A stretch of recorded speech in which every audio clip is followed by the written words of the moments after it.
Olá, no boletim de hoje iremos falar sobre gastos públicos no Agreste Pernambucano. A divulgação desse vídeo é uma parceria do Corecon com o Centro Acadêmico do Agreste da UFPE. A literatura econômica internacional tem mostrado que, à medida que barreiras de proteção são reduzidas, as empresas locais e estrangeiras sofrem pressões para aderir a cargas tributárias mais baixas e, consequentemente, reduzir suas contribuições para a segurança social. Por outro lado, esses países em desenvolvimento, expostos a deslocamentos econômicos e sociais decorrentes da liberalização comercial, estariam mais propensos a fazer transferências para grupos vulneráveis, a fim de garantir estabilidade e evitar reações negativas à globalização. Na formação de capital, a proteção social apoia e reduz efetivamente a pobreza e aumenta o crescimento econômico. A vertente neoclássica do comércio internacional considera que o comércio oferece a países emergentes oportunidades para acelerar o crescimento econômico, melhorar o bem-estar e reduzir o nível de pobreza.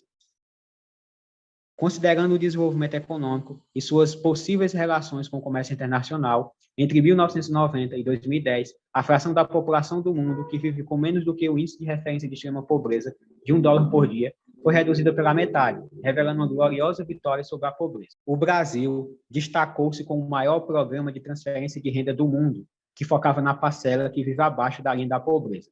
Dentre os programas de transferência de renda, o programa Bolsa Família, criado em 2003, consistiu na transferência de renda direta para famílias que se enquadravam como pobres ou extremamente pobres, com a condicionalidade de matrícula e presença nas escolas por parte das famílias, bem como algumas condicionalidades em relação ao cuidado com a saúde. Na atual situação socioeconômica mundial, diante da pandemia da Covid-19, foi necessária uma ampliação de proteção social e a adoção de medidas para atenuar o impacto da pandemia na desigualdade e na pobreza.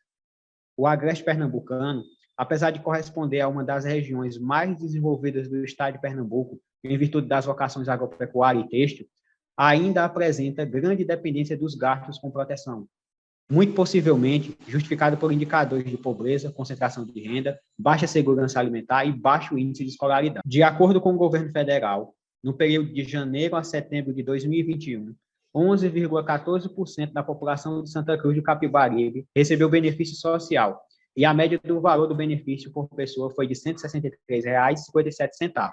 Já em Toritama, a parcela da população beneficiada foi de 9,11% da população, e a média do valor do benefício por pessoa foi de R$ 149,95. Enquanto em Caruaru, a taxa foi de 8,62% da população, e a média do valor do benefício por pessoa foi de R$ 144,40. Vale ressaltar que esses municípios apresentam médio índice de desenvolvimento humano, o que pode indicar que há uma pior distribuição da renda entre a população. Convém considerar que os benefícios são uma importante política pública de combate à pobreza e concentração de renda, mas se espera que os municípios se desenvolvam e consigam gerar mais e melhores empregos, ainda mais em localidades que perfazem um arranjo produtivo local. Durante o período de 2013 a 2019, segundo os dados da Relação Anual de Informações Sociais, RAIS, o emprego no Agreste Pernambucano teve uma queda de 2%, que representa uma perda total de 3.777 postos de emprego formal. Essa queda foi puxada pelo setor público, com redução de 6% no mesmo período, com uma perda de 4.469 vagas, enquanto o setor privado, em queda até 2016, se recuperou, tendo uma variação total positiva de 692 postos de trabalho criados, um crescimento de 0,42%. Em 2013, o mercado de trabalho privado compunha 67% do mercado de trabalho formal, enquanto o setor público representava 33%. Já em 2019, os mesmos indicadores passaram a ser 69% e 31%, respectivamente. Os 6 municípios da região, Belo Jardim, Bezerros, Caruaru, Garanhuns, Gravatá e Santa Cruz do Capibaribe, somam 58% dos trabalhadores do Agreste. Entre 2016 e 2019, esses municípios somados tiveram um crescimento de 1,2%. Os demais municípios do Agreste pernambucano somam 42% dos trabalhadores na região. Entre 2016 e 2019, esses municípios somados apresentaram uma queda de 5% no número de empregos formais. Apesar da queda no número total de empregos públicos da região, a parcela do orçamento dos municípios destinadas à remuneração dos servidores ainda é alta. Partindo do pressuposto que os investimentos aplicados pelas prefeituras têm papel imprescindível no desenvolvimento econômico local, não só de seus municípios, mas também da região que se encontram, Observar essa rúbrica revela simultaneamente a eficiência dos governos municipais na alocação de seus recursos e o quão comprometidos com a manutenção do crescimento e do bem-estar esses governos se postulam. A maior cidade do Agreste, Caruaru, tem apresentado uma trajetória de investimentos públicos ascendentes desde 2016, com um pico de 12,63% do total da despesa empregada em 2020, primeiro ano da pandemia de Covid-19. Gravatar também apresentou um crescimento nos anos de pandemia, saindo de 1,89% em 2019 e indo para um pico de 8,53% em 2020, até chegar aos 5,41% em 2021. Em direção contrária ao observado, em Caruaru, Garanhuns e Santa Cruz do Capibaribe apresentaram queda na participação do investimento nos orçamentos. Ambos abandonaram os picos de 14% no início da série, chegando a um patamar em torno de 5% nos anos finais. Reitera-se, primeiramente, o indicativo de que os menores municípios tendem a comprometer menor parcela de sua renda com investimento, fato já evidenciado na literatura econômica.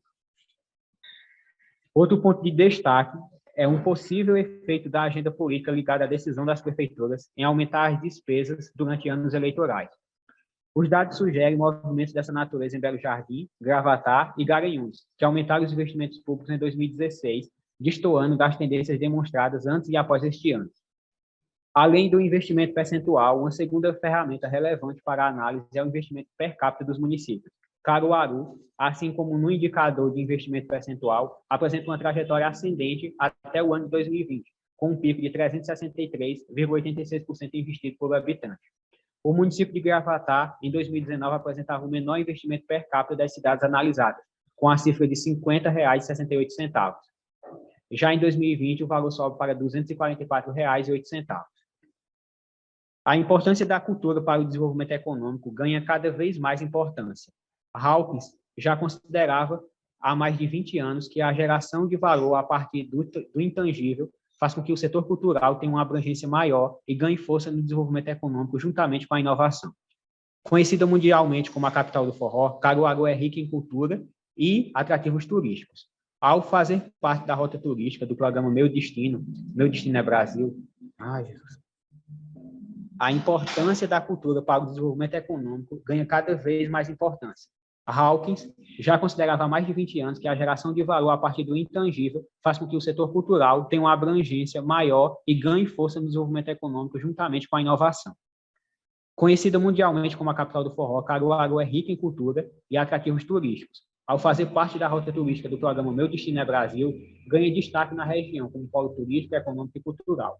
A Feira Livre de Caruaru, imortalizada na voz de Luiz Gonzaga, o Alto do Moura, considerado o maior centro de artes figurativas das Américas pela Unesco, e o São João, faz com que a atividade turística e econômica se encontre no Agreste Pernambucano. Analisando os dados de despesas com cultura de turismo do município de Caruaru, no período de 2012 a outubro de 2022,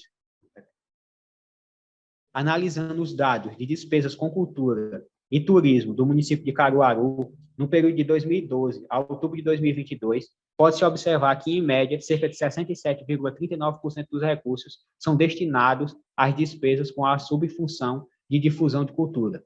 24,50% são direcionados aos gastos com a administração geral. E somente 8,03% são gastos com patrimônio histórico, artístico e arqueológico. Nota-se que o município tem ampliado suas despesas com a contratação de apresentações artísticas de cantores e associações de forrozeiros, pois a subfunção de difusão de cultura apresentou crescimento de 37,9% no período. Segundo os dados do Tribunal de Contas do Estado de Pernambuco, em 2012, os gastos com cultura representavam 3,69% das despesas líquidas do município. E até outubro de 2022, essas despesas equivalerão a 3,58% das despesas líquidas. A festa junina teve um impacto econômico de quase 558 milhões de reais, movimentando o turismo com mais de 3 milhões de visitantes, que fez com que a rede hoteleira tivesse a ocupação de 98%, além da criação de 19 mil empregos diretos e indiretos. Visando o desenvolvimento cultural e turístico da cidade, a Lei nº 6.167, de 28 de dezembro de 2018, instituiu o Plano Municipal de Cultura de Caruaru.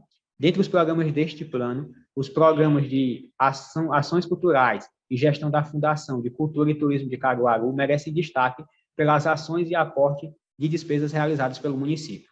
O programa Gestão da Fundação de Cultura e Turismo de Caruaru, voltado para a manutenção das atividades da Fundação de Cultura e Turismo de Caruaru, executa e mantém pequenas obras e faz aquisição de móveis, máquinas e equipamentos. O programa Ações Culturais engloba o apoio a atividades festivas, culturais, teatrais e religiosas, e a construção de imóveis destinados à cultura, por exemplo, a Casa do Artesão. Esses tipos de programas estimulam a manutenção, disseminação e preservação da cultura na sociedade local, proporcionando um dinamismo econômico no município.